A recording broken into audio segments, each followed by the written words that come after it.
এগুলোর যা ওজন, দাম তো অনেক হবে। স্যার নিজের মেয়ের জন্য এগুলো গড়িয়েছিলেন।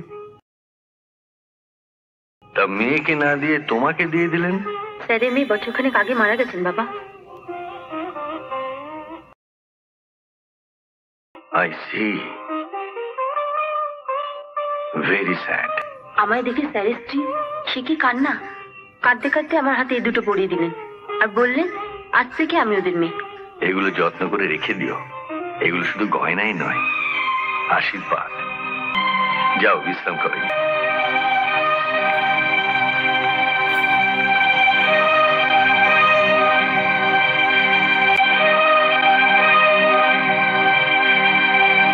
বাবা, মেজো বৌদিকে ডিভোর্সের কথাটা তো বললে না? সকালেই বলবো। সারাটা দিন খাটাখাটনি করে এসেছে, একটু ঘুমোক না।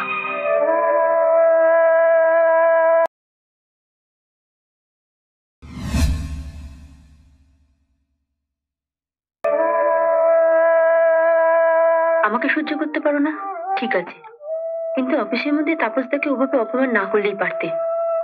উনি তোমাকে কত ভালোবাসেন।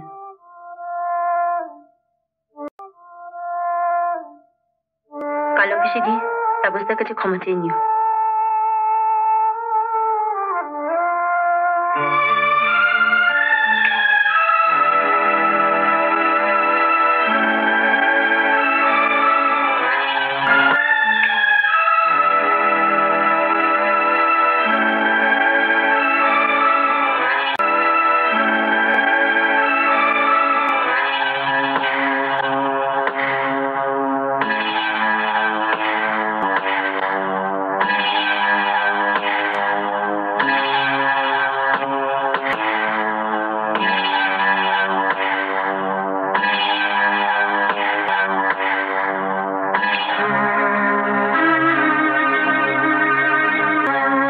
কি হলো, উঠলে যে?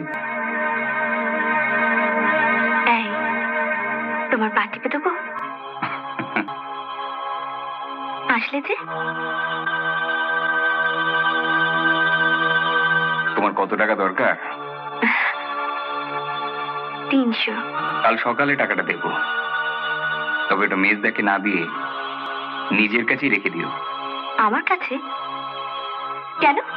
তোমার এই দুষ্টু বুদ্ধির জন্য অতিষ্ঠ হয়ে কদিন পরে আমি যখন তোমাকে ডিভোর্স করতে চাইবো, তখন মেজদার মতো ব্যারিস্টারের ফিস দেবার জন্য তোমারও তো টাকা লাগবে। কি হলো, পাঠিয়ে দেবে বললে? দাও। তোমার পাঠিতে আমার হয়ে গেছে।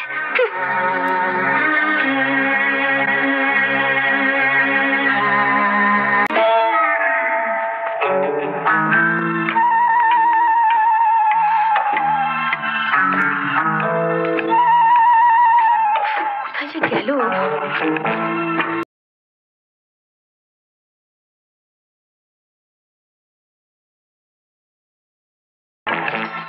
এটা খুঁজছো না?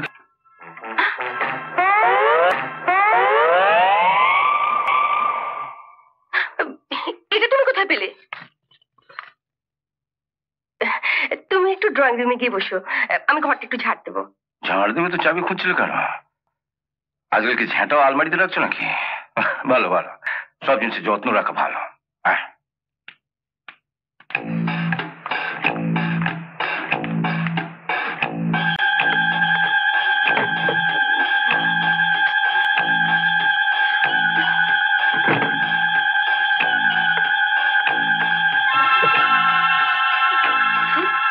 কোথায় যে গেল?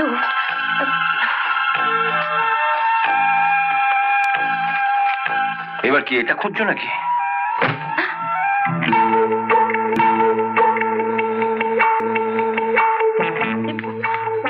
আমার ব্যাগটা তোমার কাছে গেল কি করে?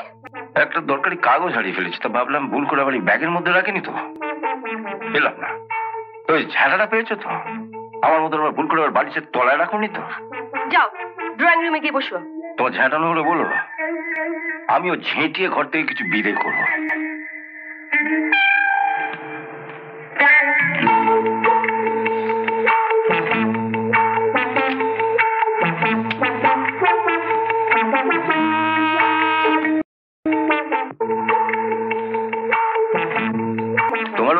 সরকারি কাগজ হারিয়ে গেছে? ব্যাগের মধ্যে 400 টাকা ছিল। 400 টাকা? ওই এই শাড়ি কিনবো বলে গত মাসে তোমার কাছ থেকে টাকাটা নিয়েছিলাম না, তাই আজ সকালে শাড়িওয়ালাকে আসতে বলেছি। শাড়িওয়ালাকে আসতে বলেছো? হ্যাঁ, সকালবেলা। এখন চলে আসবে। হ্যাঁ। বরুণ আবার কবে থেকে শাড়ি বেচা শুনলো? ওহো, বরুণ শাড়ি বেচবে কেন? ওকে দেবে বলেই তো তুমি টাকাটা খুঁজছিলে।